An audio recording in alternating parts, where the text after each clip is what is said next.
morning. I'm Savannah Sellers, and we're coming on the air with breaking news. Officials are set to update on this morning's deadly shooting at an ICE facility in Dallas. It comes after a shooter opened fire near that facility, killing 2 people, injuring a third, and all of those victims are ICE detainees, according to an ICE spokesperson. We have NBC's Jay Gray. He is in Dallas on the ground. Jay, what's the latest that you're hearing here as we await this press conference? Yes, Savannah, still multiple federal agencies on the ground, as well as Dallas police. As you talk about, we're waiting to hear not only from the chief of police, but the mayor of Dallas. Just a few short steps away. They're expected to walk to the podium at any point. We have just heard, in fact, I think they're there now. Let's listen in. Prayer, and that prayer changes things. And so I'm going to ask everyone, please join me in praying for the families of the folks who lost their lives today. Pray for the speedy recovery for those who are hurt and were injured in what happened today. But maybe even more to the point, we're a country and a city that needs prayer. So I'm going to ask you all to join me also in praying for this city, that we can come together at a time like this, and that we can be there for one another the way we always have in times like this, to support one another, help us all get through this very difficult time, not just in our city, but in our country. And that's why I'd ask you to pray for our nation. There's a lot going on right now in our country. A lot of it's confusing. It's a scary time. I've got children. I've got 3 young children. And I'm here to tell you that it is challenging to explain to them what's going on in our country right now. But I said before, and I'll say it again, I believe in the power of prayer to change things. And it can change the hearts of people. It can change this country. It can change this city. So please pray for everyone who's affected by today's tragedy. I also want to say thank you to the Dallas Police Department, and say thank you to the Dallas Sheriff's Department, Dallas County Sheriff's Department, Texas Department of Public Safety, and all of our various federal law enforcement partners who acted so quickly today to make sure that today's tragedy wasn't worse than what it was. So on behalf of the city of Dallas, I want to say thank you to all of you. And you're going to hear from some of those folks later, but I want to let you know that we appreciate what you all do, not just today, but every day, to help keep us all safe. And lastly, and this is really important, I would ask all of the city of Dallas residents who can hear me right now, let's be patient, let's remain calm, and let's let our law enforcement partners, our police department, do their job. This is an active investigation. There's still a lot of unanswered questions, and I want to encourage all of you to exercise a little bit of restraint and allow them to do their job to help make sure this continues to be a safe city, and that they can help us figure out what happened here today. But with that, I want to say, again, thank you to all the folks who came out this morning from our law enforcement community. I'll turn it over to our police chief, Daniel Como, to speak a little bit more directly to the investigation itself. And with that, Chief Como, thank you. Thank you, Mayor. Today at approximately 6:40 a.m., we received a city officer call. We responded to the call, got to the scene, and we later learned that we had 4 individuals that were shot, 2 of them deceased, including the shooter. The DPD quickly was able to locate the shooter, who was deceased. We're going to be working this investigation shoulder to shoulder with our federal partners. The FBI is on scene, and right now I'm going to introduce you to the SAC of the Dallas Field Division, FBI Joe Rumrock. Yeah, good morning. My name's Joe Rothrock. I'm the special agent in charge of the Dallas FBI Field Office. I want to first start by thanking our partners in local law enforcement, specifically the Dallas Police Department, for their quick and timely response. I can confirm at this time that the FBI is investigating this incident as an act of targeted violence. It is unfortunately just the most recent example we've seen of targeted violence, to include here in North Texas, where back on July 4th, we saw a coordinated attack carried out against an immigration detention center in Alvarado, Texas. What I can also share with you is that early evidence that we've seen from rounds that were found near the suspected shooter contain messages that are anti-ICE in nature. Again, this is just the most recent example of this type of attack. This will be a whole of government response.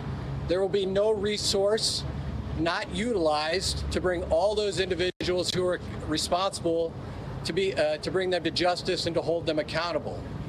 While we're not releasing identities of any victims at this time, what I can confirm for you is no members of law enforcement were hurt during this attack.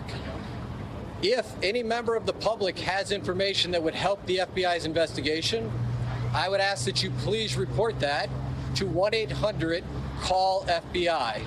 Again, any piece of information will be helpful, but this will be an ongoing investigation between us, a number of federal partners, and our local partners, again, to ensure that anyone responsible is held accountable. With that, I will turn it over to my counterpart from the ICE Enforcement and Removal Office. Good morning. My name is Joshua Johnson. I'm the acting field office director for ICE Dallas. I'll be brief with my comments, but I do want to start off by saying thank you to the Dallas Police Department, Dallas FBI, HSI, CBP, ATF, and virtually every law enforcement officer in North Texas for your support. This is the second time I've had to stand in front of you and talk about a shooter at one of my facilities, and I think that the takeaway from all of this is that the rhetoric has to stop. There are people out there who are seeing what is being placed online, and they're coming and they're doing acts of violence against ICE employees. So that's kind of all I have for today, is that it's just got to stop. It's dangerous, and people are losing their lives. Thank you. Thank you all so much for coming. We really appreciate it. Again, thank you all so much. As it was said here today, if you do have any information, reach out to 1-800-CALL-FBI. Thank you. Thank you. This needs to stop. Violence is wrong. Politically motivated violence is wrong. It was 2 weeks ago today that we saw a political assassination in Utah that tore the heart out of much of this country. This is the third shooting in Texas directed at ICE or CBP. This must stop. To every politician who is using rhetoric demonizing ICE and demonizing CBP, stop. To every politician demanding that ICE agents be doxxed and calling for people to go after their families, stop. This has very real consequences. Look, in America, we disagree. That's fine. That's the democratic process. But your political opponents are not Nazis. We need to learn to work together without demonizing each other, without attacking each other. And I want to say thank you. I want to say thank you to the brave men and women of law enforcement. I want to say thank you to the brave men and women of ICE and CBP and everyone who puts their lives on the line to keep us safe. The divisive rhetoric tragically has real consequences. I hope that every one of us will pray, number one, for the safety of law enforcement that are risking their lives to keep us safe. Number two, for the health of those who were shot and injured today. We still don't know the full details of who was injured, but for the families also of the victims of this shooting. Violence has no place. It is wrong. And we should come together. If we want to have a debate about immigration policies, we can do so in the halls of Congress without demonizing each other, and especially without demonizing the men and women who every day put on a badge and go risk their lives to keep us safe. And we should not be putting language out there that inspires madmen to commit evil crimes. Our prayers are with the men and women of law enforcement, and we ought to come together and have some decency across the political aisle to say this violence is wrong and it needs to stop. Senator, have you been told that immigrant detainees were the victims of today's shooting? My understanding is the details of who the victims are still being ascertained, so I don't want to go ahead of law enforcement releasing these details. What they have said is that no law enforcement was injured, and so that's a natural inference, but I don't know the details. Special Agent, can you talk a little bit about some of the evidence mentioned earlier? Just for clarity, I think there's going to be a lot of questions. Our understanding is that some of the shell casings had specific writing that was relevant to the voting. Give us more information. So I'm not going to go into any more details at this time. We will come back to you when we have more details to share. Again, our goal here will be transparency as those details become available. But we are still in the early stages of an investigation. Information is still coming in. When we have more details, we will come back to this group.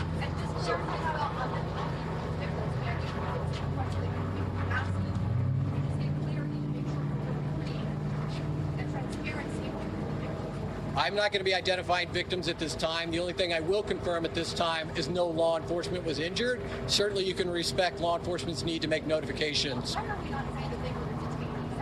At this point in time, we're not going to take any additional questions from law enforcement. Again, I'd ask for you to respect the fact that this is an ongoing investigation, and as more details come available. We're not asking for the names of the victims. I understand. In general sense, if the victims are the detainees. The only thing I can say right now is no law enforcement was injured this morning as part of the attack. I won't be taking any more questions, neither will law enforcement this time. We'll come back to you later today or in the coming days when we have additional information. Thank you for your time. Thank you a lot. Thanks a lot. You've been listening to officials on the ground in Dallas giving us an update after this shooting at an ICE facility there, specifically with the special agent in charge of the Dallas FBI calling this an act of targeted violence, also saying that rounds found near the shooter had anti-ICE messaging. We still have no information on the victim specifically, but it was emphasized that no law enforcement was hurt. Let's go to NBC's Jay Gray, who is in Dallas. Jay, I think probably the biggest piece of information there, of course, is this point that this seems to be a targeted act of violence. Tell us more what we learned.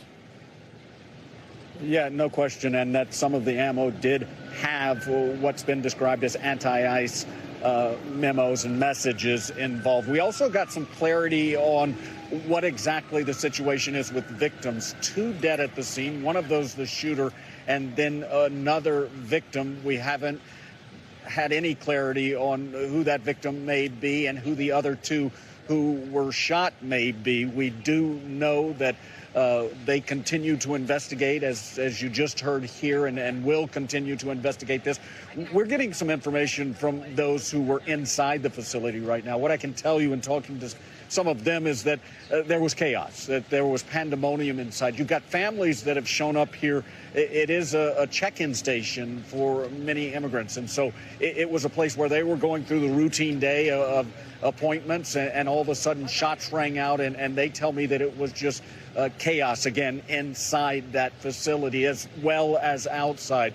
Dallas police have told us that they are investigating, that the shooter was on a building right next to the facility and shooting from a raised position into an area where they unload detainees for processing It's just a holding facility, so it's not a place where you constantly see people being detained. They are moved from this facility to another detention facility.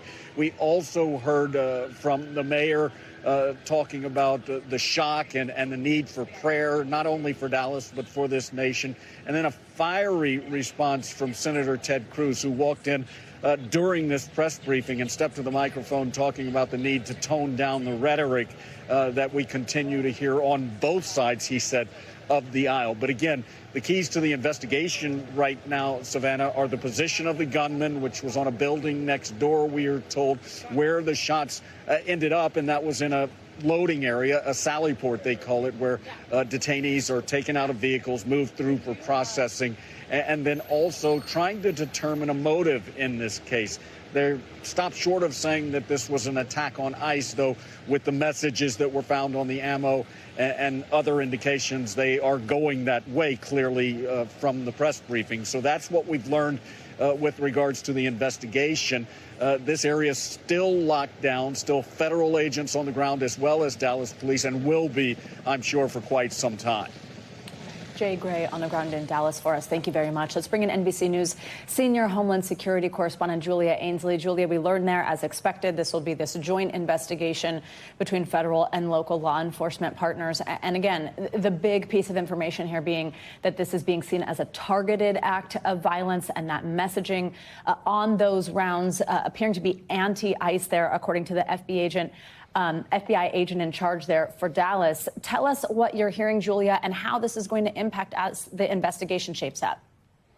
Well, as Jay pointed out, this is a facility where people come in not just after they've been arrested, but also to check in. Those appointments have become much more tense recently because some people may be coming in for a routine check-in, and then they are there detained and set up for a possible deportation. So you have a lot of confusion, a lot of anxiety, especially given what happened this morning. And as you heard in that press conference, they're talking about praying for law enforcement, although what we do understand is that none of those shot were ICE officers. We're still waiting for confirmation at this point if one of the other person who was killed, we know one was the shooter, if the other person who was killed was a detainee. That was the message that we heard earlier this morning in some of the initial reports coming out of DHS, that this was an immigrant detainee. At first we thought two. Now it's sounding like there's only one other in addition to the shooter. And we believe that they would have been taken into that sally port after being arrested around 6:40 a.m. local time this morning. This is very common after they do their arrest, often around 5 or 5:30 in the morning when they're going out for these operations. And in that, usually they're handcuffed. There's someone nearby. So unclear at this point who they were targeting. All right, Julia Ainsley, thank you very much. We're now going to bring in Jim Kavanaugh, retired ATF special agent in charge.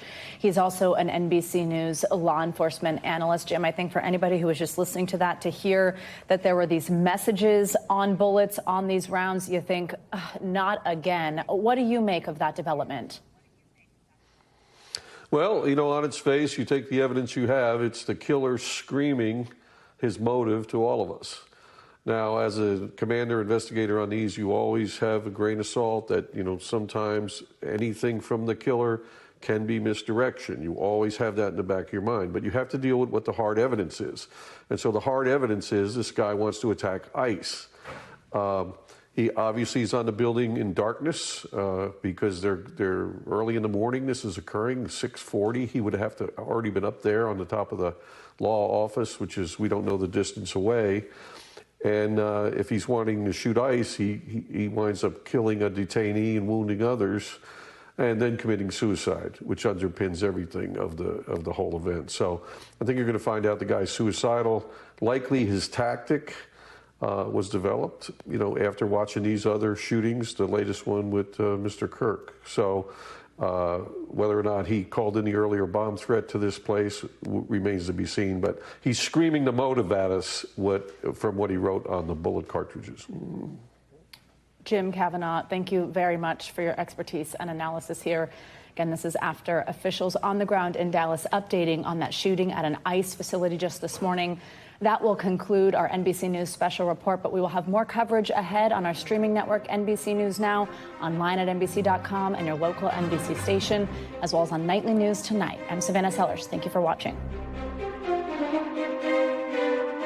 We thank you for watching, and remember, stay updated on breaking news and top stories on the NBC News app or watch live on our YouTube channel.